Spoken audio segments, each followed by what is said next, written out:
Hi there, welcome to my channel. If you're new here, karibu sana. If you're a returning subscriber, karibu. And if you haven't subscribed yet, kindly subscribe, alright? So today's video will be a jump for a continuation of the last video that I did where I covered envy from friends. Friends, obviously, again, being neither here nor there. And so I'll be looking at Robert Greene's book, The Laws of Human Nature.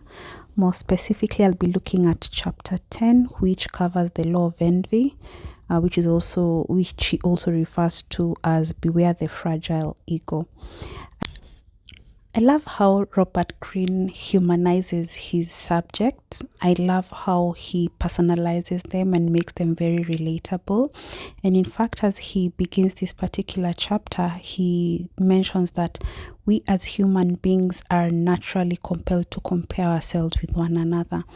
He almost makes every topic that he deals with or he delves into quite relatable and quite personal, that such that as you read the subject, as you go into every topic that he handles, you kind of get a sense that, you know what, not everybody, we are not immune to some of the things that he's discussing. But now the thing that sets us apart, in as much as all these emotions and behaviors are human emotions and behaviors, it's almost as if he calls us to our higher nature to sort of figure out a way to rise above them. So when he talks about the fact that all of us as human beings are compelled to compare ourselves with one another, I kind of get it, in the sense that obviously we tend to benchmark with our peers, we tend to benchmark with social media, we tend to benchmark how we live our lives, what we have attained for our lives based on what we see around us. The difference, however, being that the people who are envious, when they are comparing themselves, it's like they are looking at themselves in the sense that there's something lacking in them, rather than looking at these people whom they admire and looking at them in terms of, you know, this is something that I can actually aspire to. So while we compare ourselves, I think there are varying degrees as to how we compare ourselves and the effects of how we compare ourselves and the intention of why we compare ourselves. He goes on to talk about fatal friends. I know we don't, when you think of friends, the idea of fatality is not something we think about. You know, friendships is supposed to be something that gives you this warm, fuzzy feeling. Friendship is supposed to be something that is dependable. Friendship is supposed to be, or a friend is somebody whom it's like you've chosen them, and it's like your chosen family, you know. So when he talks about fatal friends, the idea of fatality, or that term fatal, it shows you that it's like an oxymoron, you know.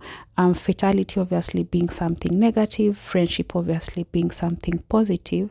So when the two words are juxtaposed against each other, it's like, you know what, there's some incongruency in it, you know. And so it just calls to us to understand that while friendship is supposed to be something that's good, it can actually turn to be destructive. In fact, as he goes on to actually explain the idea of envy and talking about fatal friends, he gives an example of how certain individuals, while as they are envying you, sometimes they get close to you, or rather they figure out a way to get close to you, okay? And so they forge a friendship with you. Obviously, you as the target are not aware of what their intentions are. You know, you just assume they're just somebody like any other. In fact, sometimes you might even think of them as being very harmless, all right? But because we generally tend to think, give people the benefit of the doubt, somebody opting to become close to us with the intention of harming us, which is where the fatality comes in, almost catches us by surprise. And in fact, when you really think about it, nobody really thinks of their friends as harming them, you know. like it's not something that sits comfortably. Obviously, I know that friends can turn on you, but it's not something you want to sit down and imagine that a friend can actually do to you. And so he goes on to say that, you know what, unfortunately, when you as a person who is the target of the envy, when you end up realizing that, you know what, wait a minute, this person whom I thought was a friend was actually false to the core, as he puts it, you know, that this person whom I allowed into my space, into my life, whom I was able to interact with, even maybe even share your deepest secrets with, is actually false to the core. And if anything, they're not a friend, they're a competitor. It's very jarring, you know. It shocks your system that somebody whom you trusted can no longer be trusted. And in fact, there may be the information that you gave them or the closeness that you allowed them to have with you, they're actually using that against you. And in fact, in the story that he gives of a lady called Jane and Mary, he talks about how Jane ended up being, you know, false and treacherous. And Mary asked herself, how could she be such a fool not to actually recognize that Jane had false intentions, that Jane actually had not just false intentions, but was plotting against her. And it felt as if she had woken up from a dream, I dare say a nightmare, because now she could see just how fake Jane had been. And she was really outraged at how phony Jane had been in terms of her friendship, in terms of her love. And it was really jarring to her how somebody she trusted ended up now using the information, and if the information she entrusted her with against her. Even more worse is that Jane ended up spreading horrible rumors to actually misrepresent Mary to other people, basically backstabbing her. And the idea, I know we don't want to imagine that people are fake, and it almost sounds as if, I know it's very low vibrational to even talk about it, and envy is a very low vibrational emotion. Let's be honest with one another. It's a very lower nature type of emotion, okay? But we have to talk about things as they are. And you have to understand that everybody lives and navigates this world wearing a mask. And I do not mean that in the sense that people are bad, people are evil, but I mean that to say that everybody has a way that they're navigating this life. Everybody, we do not truly know people. We can only truly know ourselves and speak for ourselves, because we do not know what lies behind the mask. So whether or not somebody is genuinely good, it remains to be seen. In fact, it reminds me of Machiavelli, the prince in Machiavelli in his book The Prince, where he talks about the leader has to seem to be. He did not say that the leader should be. There's a difference between seeming to be and actually being. By virtue of the fact that Machiavelli advocates for the prince to seem to be something, it means that a leader or an individual, from a realist perspective, is basically putting on a mask, is basically putting on an act. How much more an individual or a friend who's being treacherous and who's being envious towards you? They come in with the facade or with the mask of being your friend, with the facade of being trustworthy, with the facade of being, relatable, but all the while behind the mask is a darkness, is an envy that they're basically trying to figure out a way to actually either cut you down to size. They're trying to figure out a way to bring you down to their level. Like I mentioned in the previous video, to the gutter. They're trying to bring you down to the gutter or to the pits of hell. And so you realize that you, as the person who is the envy is being directed towards, you can either choose to do something about it by either retaliating or revenging, which I don't think makes a lot of sense, to be honest. Yeah, to me personally, the best revenge is live your life, be successful, and just live your best life. Just ignore them. Okay. And in fact, Robert Greene says that, leave the person who is envious, leave them to their misery, leave them to continue living in their misery, and let that envy and whatever they have done towards you actually inspire you to live your best life. Okay. He goes on to say that the paradox about envy, particularly for the person who is being envious, or to these friends or colleagues who are being envious, is that the person who is being envious is experiencing two emotions. In one hand, they admire you, but at the same time, it's almost as if they feel that they cannot reach that aspiration where you are at. They want to be you, but they cannot be you. So instead, what they do is that they end up being envious. And so to justify the reason as to why they cannot be you, to justify the reason as to why they cannot achieve what you have, they cannot live your life. So what they do is that they end up discrediting you. So for instance, if you live a certain lifestyle, or whatever it is they envy about, whether it is your beauty, whether it is your talent, whether it is your lifestyle, whether it is your wealth, they'll try to villainize how you got that wealth, how you got that beauty, to make themselves feel better. It's what is referred to as sour graping. Sour graping comes from this folklore of there's this folklore of a fox who wanted to eat some grapes. In some cultures, they talk about a bunny or a rabbit, okay? So this fox or rabbit saw this very nice, juicy bunch of grapes, and he really wanted to eat the grapes. But the grapes were a little bit high, so it jumped, it couldn't reach the grapes. Jumped a bit higher, couldn't reach the grapes. Jumped a bit much higher, but still couldn't reach the grapes. And so what ended up happening is the fox left the grapes alone and then started walking away, turned back and looked at the grapes and said, I bet those grapes were sour. So because they were not able to reach the grapes, because they were not able to taste the sweetness of the grapes, they ended up diminishing the value of the grapes by saying that the grapes were sour. That is envy. The fact that these people are looking at you, they are admiring you, they are aspiring to be you and to live your life, but for whatever reason, they feel that they are not able to attain whatever who you are, and they're not able to attain the lifestyle, they're not able to attain your talent. So what they end up doing is they try to discredit, which is, again, like I mentioned in the previous video, which I kindly go watch it, is a very miserable existence. Yeah, I gave you that example of somebody close to me who constantly talks about my weight, and by the way, it's like, I'm not concerned about my weight. I work on it. I take care of myself. She is the one who's concerned about her weight. But what does she do? She projects her insecurities towards me. I've also mentioned to where I've had instances, somebody trying to put me down in terms of how I am dressed.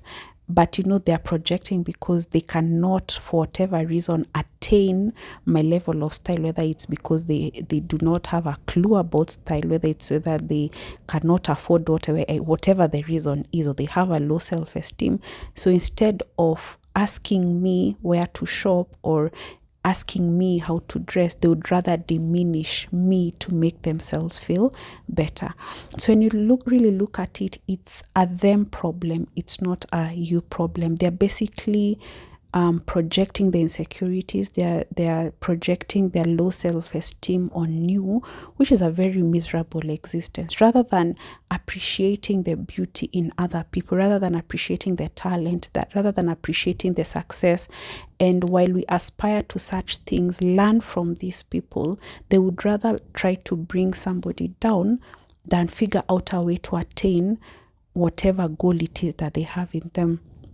And so when you think about it, these envious people, the envy that they feel is, unfortunately, they feel inferior. And they look at you and they see you in some way, shape, or form to be superior to them. Okay? And I'm sure sometimes you've heard of people talk about, you are intimidated. I am not intimidating. You understand? Like when I say that, it means that you are the one who's intimidated for whatever reason. Me, I'm just living my life. So whether or not you choose to be intimidated by me, that's a you problem. It's not a me problem. And the same applies for envy. And so envy is a very painful emotion that not many people would admit that they feel envious. Not because it shows, it highlights that there's something lacking in you. And it's one of the 7 deadly sins. It's one of the 7 deadly sins. And so very few people can actually admit to being envious. All right. And it's in worst case scenario, obviously, you've seen people who have taken it to the extreme, including harming the people whom they are envious about, whether it is assassinating their character, whether it is, harming them physically. So depending on the level of envy, of course, somebody can end up being quite dangerous. And it's important, and that's why I said in the previous video, you taking note of envy, it's not necessarily to revenge or retaliate or whatever. It's for you to actually just take notice that certain negative emotions actually exist in people. Know that the people whom feel these emotions towards you, okay, so that when you're around them, when you're dealing with them, when you're interacting with them, you act accordingly. Don't go relaying all your information to them, because that's the same information that they're going to use against you. Don't open up your energy and your time and your space and your, because they're going to use that against you. So the idea of you understanding, and the idea of me actually talking about this particular subject, which, like I said, is a very low vibrational subject to talk about. It's not something that I'm a happy-go-lucky person. So it's not something that, it just leaves a bitter taste in my mouth, okay? But the reality of the matter is, life is not about sunshine, roses, rainbows, and butterflies. There are some certain negative things that occur in life, and we have to be real about these things. We have to be real about the negative experiences that are there, over and above the fact that obviously we are happy people. We are grateful for all the good things that happen to us. But let's also be vigilant that not everybody is for us. Not everybody is looking at us and is clapping for us. Not everybody is supporting us. Somebody, because of either their trauma or whatever, whether it's how they are wired, whether how they were nurtured, or it's their nature, can just be very vitriolic towards you. So it's for you to actually identify who these people are and figure out a way how to deal with them accordingly. It could be a friend, it could be a colleague, it could be even family, it could even be a spouse or a significant other. Okay, it could be a neighbor, it could quite literally be anybody. And again, us talking about envy, it's not necessarily to give power to these people. If anything, we are trying to take away the power from them by identifying that this emotion does exist in people. But in acknowledging that this emotion does exist in people, it should not stop us from living our lives. It should not stop us from enjoying our lives. If anything, we should shine brighter. We should go on and accomplish our goals, but be vigilant that not everybody is for you. Okay, because not everybody is able to attain the level of success or the level of beauty or the level of excellence, whatever it is that you have been able to achieve, that they feel that they are not able to achieve. And unfortunately, like I mentioned, sometimes it's actually unconscious. And these people who are envious, again, it depends on the degree, can actually be quite malicious. Okay, some can even go to the extent of sabotaging you, particularly in the work environment. And remember, when it comes to the work environment, you're not all friends, unfortunately. All of you went there looking to make your back, and at the end of the day, in as much as we're trying to be good human beings, our loyalty is to ourselves and to our pockets, more so for people who are envious than the rest of us. And so you have to be very careful particularly if you're on an upward, trajectory in terms of your career, moving up in your career, making it, getting promotions and what have you, not everybody is going to be happy for you. I've heard of stories where even people have even hidden files. People have deleted copies of documents just so that they can confuse the subject, the person whom they are envious about. People have even just come up with trumped up, stories about, how somebody either got into that company, how they got their promotion, basically just being malicious and trying to sabotage a person, and basically just trying to shed some doubt on on their competency or on their professionalism. So it's almost like, since I cannot attain what you have, then I'm going to bring you down to the pits of hell and to get to the gutter with, which is, again, like I mentioned earlier, it's a very miserable existence. It's a miserable existence in the sense that these envious people, rather than use that time and energy and direct them towards themselves to improve their lives, to making themselves better, they would rather use negative emotions to figure out a way to bring somebody down. Honestly, it's like they're the devil, the spawn of the devil. It's like they're the agents of the devil himself, And so so they can't be you. They want to be you, but they can't be you. So they figure out a way to try to bring you down to their level. So be wary of such people. Don't trust everybody. Let people actually earn your trust. Okay. Understand that envy is actually common, but at the same time, it's not that for some people it's actually worse than others. But at the end of the day, just be keen to actually take note of people who are around you who might be envious of you, whether it's friends, whether it's colleagues, whether it's family, whether it's a significant other or a spouse. Just be keen to actually take note of who these people are, and actually be keen to take note of the extent to which they actually can take to actually bring you down. Kindly let me know in the comment section whether you've actually gone through or have experienced envy. Anyway, Robert Greene goes on to actually explain some of the signs of envy. Number one, obviously, is micro expressions. When it comes to micro expressions, somebody might be frowning when you enter a room. Somebody's body language might turn cold or closed off. Their tone might change with you. So you have to be very careful about the body language. So don't just listen to what people are saying, but even watch very closely how they act. How they act around you.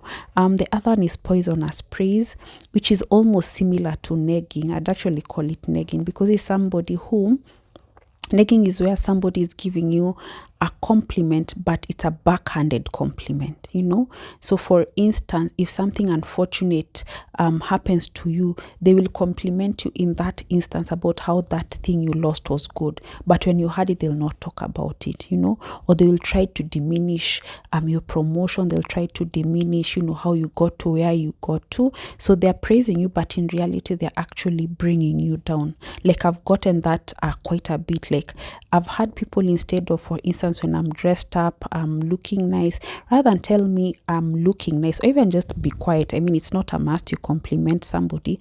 They'd rather start talking about my weight, and I'm like, huh?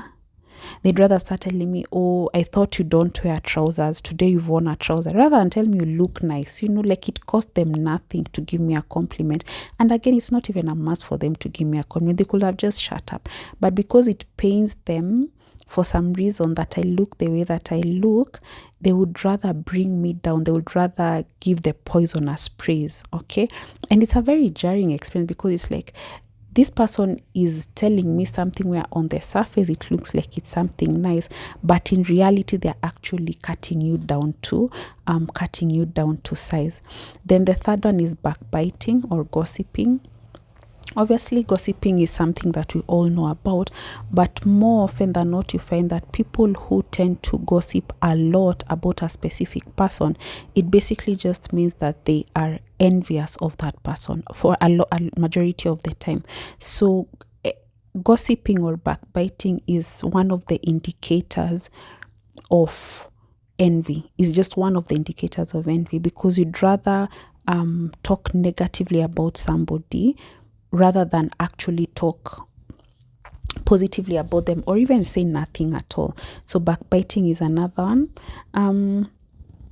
Then there's the push and pull, and obviously the push and pull is something that's very internal, whereby you find that these are your friends, okay?